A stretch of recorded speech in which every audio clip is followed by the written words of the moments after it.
Hello, hello. This is Kim Addis. I'm the president and founder of Frame of Mind Coaching, and you have just joined the Frame of Mind Coaching podcast, where we welcome leaders from all over the world to come onto the show and get coached live and in person. But today I have a special guest. It's my daughter. Her name is Ferne, and we are coming together for a special episode where she provides me with a special case that I think about, analyze, ask a bunch of questions, and provide some coaching for. Ferne, welcome. Thank you so much. I'm so happy to be here. Are you ready for your case today? I'm ready. What do you got? And by the way, just so for those of you who are listening, I don't know what she's going to throw at me. We don't rehearse this in advance. She doesn't ask me about it ahead of time. Whatever she throws at me, it's the first time I hear it, just like you. So go for it. All right, here goes. So today we're going to talk about a man named Simon. So Simon's in his mid-50s. He's what we would say, as we would call him, doing pretty well in life. He opened a law firm. He's the CEO and founder. Law firm's doing really well. He has 2 children. His son is a politician, and his daughter is actually, she just finished her law degree, and he's grooming her to take over the company. The thing is, Simon just got divorced from his ex-wife was also a politician, and both her and his son are, a little bit more on the conservative side. And so, Simon's a bit embarrassed about the breakup, not because he felt like, they were good. I mean, the relationship lost passion. It lost a lot of luster, and it just kind of fell into routine, and it wasn't good anymore. But Simon's really the type of person that perseveres, he persists, and he really wants to maintain his image as, the head of a law firm, the image as the husband of a politician. And, they were really on the same page about that. And so they get divorced. And Simon seems to be actually a bit happier. And so he starts going on dates. And so, Simon, while his wife and son are a bit more conservative, he's more on the other side. And there's something that he always wanted to try. So he actually decided to go on a date with a man. And he's always been, he thought men were attractive, but he thought, men and women both attractive, but he never went on a date with a guy when he was younger because it was taboo, it was inappropriate, but now he has the opportunity, might as well. So he goes on this date, decides, nothing's going to come of it. I'm going to end up with another woman, but I'm just going to try to see how it goes. And so he goes on a date, and it's incredible. And he decides, okay, that was really good. I liked it. I'm going to go on a second date. So he goes on a second date, and it's even better than the first. And then a third, and it just keeps getting better. And he doesn't even know that it could get that good. It's so good. And so he goes on a fourth and a fifth, and so on and so forth until maybe, 8 months later, they're going steady. And Simon's been happier than ever. And so this guy, his now boyfriend, let's call him Paul, says, hey, I'm really close with, Simon knows he's very close with his sister, but essentially she's coming into town, and I want to introduce you. And so Simon meets his sister, and she's absolutely lovely, and they have a great time. And, a few months pass, and now Paul wants to meet, his children. Simon talks about his children all the time. He's super proud of them. Really great. But, now Simon gets a bit worried. He gets cold feet, as we would say. He really loves Paul, but his children don't know that he's dating a man. I mean, yeah, sure, he's talked about him, but for now he's just been a friend. And so, there starts to become this divide between him and Paul, because he's scared of telling his family. He's scared of ruining his son's reputation, of ruining his own reputation at the law firm. Like, what are they going to think of him? He married a woman, and now he turned gay, as what the public is probably going to think, although that's not really true. And, he just has all these worries, all these fears. And so he hesitates, and that creates rifts in his relationship with Paul, because Paul says, you're not proud of who you are. You're not proud of me. Why haven't you told anyone? It's been a year by now. No. And so they're still together, but, there's tension. And so Simon's really in between these two worlds of like being this professional man and being, completely liberated with Paul and being having fun and enjoying life. And he really feels like there's two sides of him and he doesn't know what to do. He feels like the ground under his feet is starting to split, and he's almost at the point where he's going to fall in if he doesn't take action. So what should he do? Wow, that was a wonderful story. I like the way you told it. Thanks. Okay, so what should he do? So, I mean, what should he do? The coaching recommendation is to always help our clients live as authentically as possible, to help people live in their skin and get comfortable in their skin.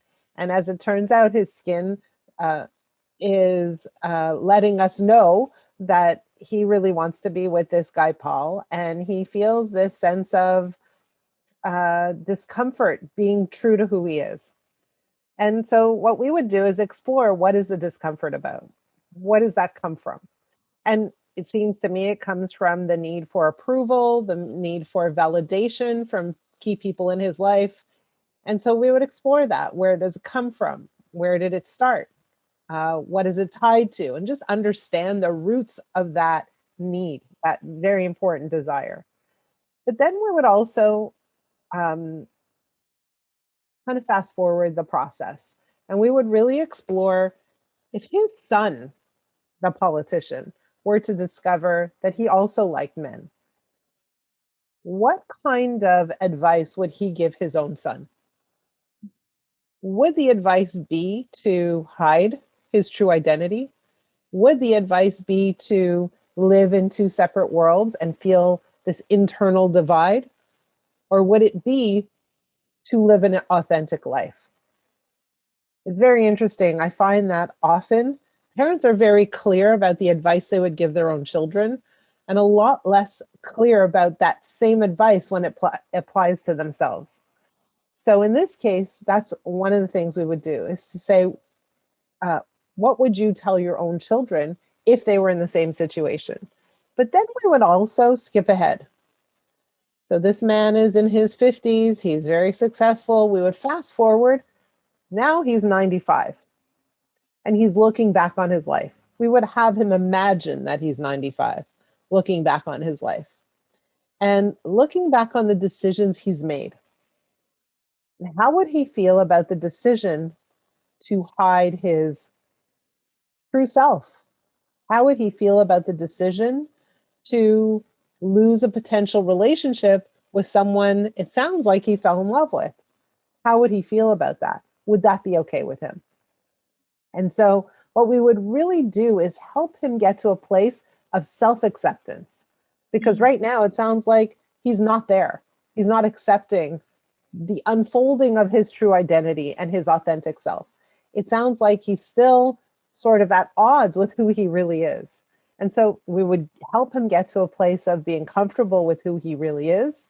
We would help him give himself the kind of advice, the kind of guidance that he would give to his own children. And we would help him fast forward and envision his life as a much, much older person looking back on the decisions he's making right now, and whether or not those decisions are consistent with what he wants for himself, with his goals, with his desires in his whole entire life. And so the other thing we would do, and this is very important from a coaching standpoint, is he's making tough decisions for himself. He's going through a part of his life which is scary for him. And when you go through something scary and there's no anchor, there's no solid base to come back to, it's harder to do. So from a coaching standpoint, we would be that solid base. We would be by his side. We would help him handle the difficulties, the blows, the disappointments, the difficult conversations, and we would help solidify him or stabilize him so he could go on to the next difficult conversation and really unfold in his true self. So not exactly the type of answer perhaps you're looking for, but It's perfect. But that's what we would do. We would go to the past, we would go to the present and into his inner wisdom and see what kind of advice he would give somebody he loves and cares about. And then we would fast forward to the future and say, what kind of decisions do you want to be making now that will have you feeling great when you're on your deathbed? Mm. That's the process we would go through. And so let's say he decides to come out. How would he go about doing that? So let's say he decides he wants to introduce his family to Paul. Does he tell his law firm? Does he tell his ex-wife? Does he make an announcement about it? Or does he kind of just tell the most important people in his life and keep it on the down low, as we would say? So here's the thing, does he make an announcement? I don't know. I'm not gay. Did I need to make an announcement about my sexual orientation? I did not, right? So does he need to make an announcement? No, it's none of anybody's business, right? So it's not like, he needs to stand on, on the top of a pulpit and start spreading the news. He doesn't need to do that. A pulpit? He doesn't need to, have a speaker in his hands and start telling everybody, hey, did you hear? I'm gay. He doesn't have to do that, right? And as far as his ex-wife is concerned, they're not married anymore. If they're friends, if they still care about each other, if there's still a relationship, he might want to tell her, but truly, it's also none of her business.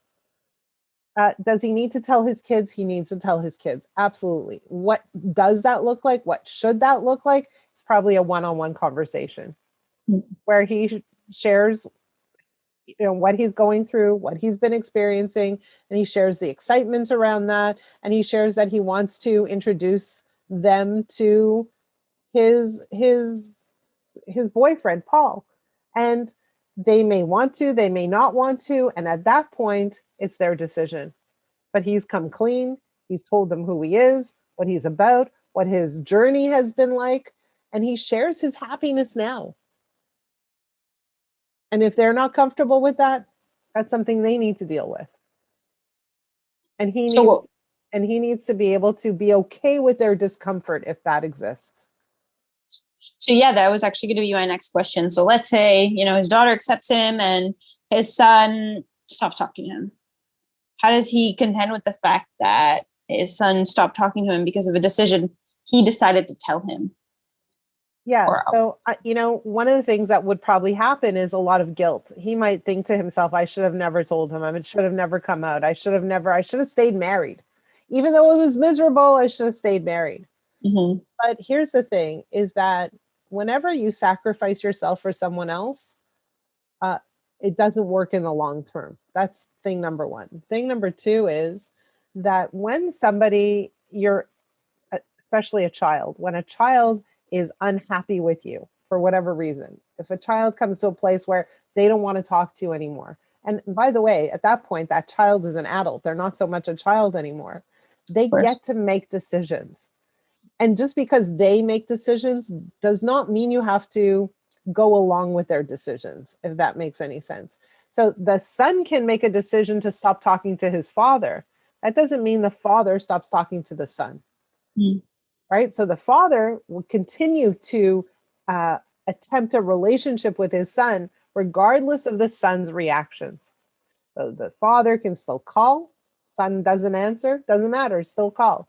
The father can still make text messages. The son doesn't answer. Doesn't matter. Continue. The father. Don't you think that that's demotivating after a while? Yes, it's hard. It's hard.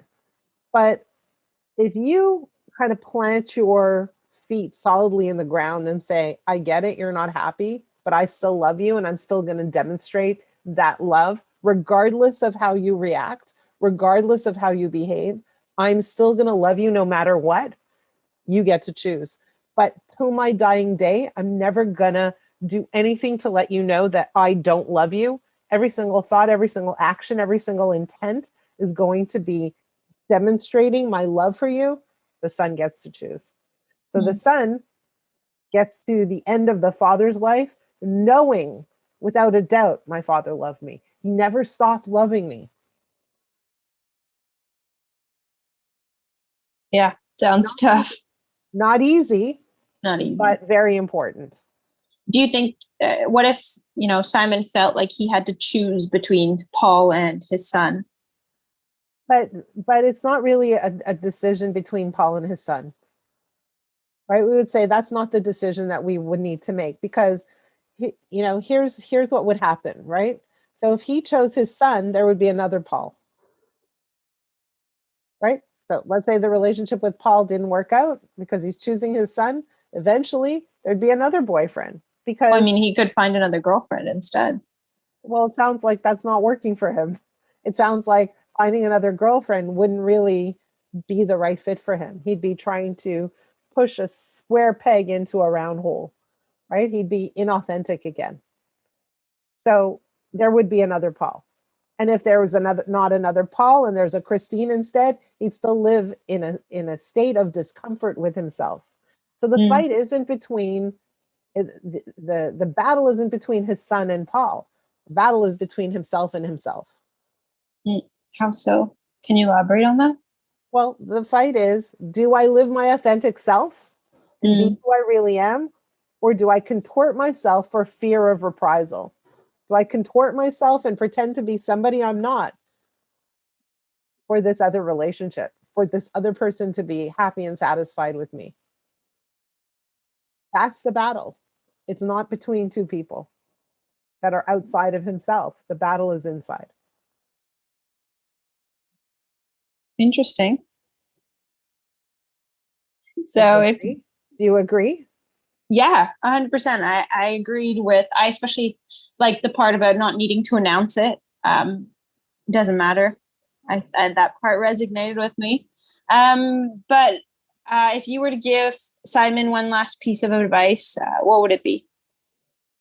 It would be you acquire the greatest freedom when you're able to live in your skin, when you're able to be who you truly are, when you're able to live authentically.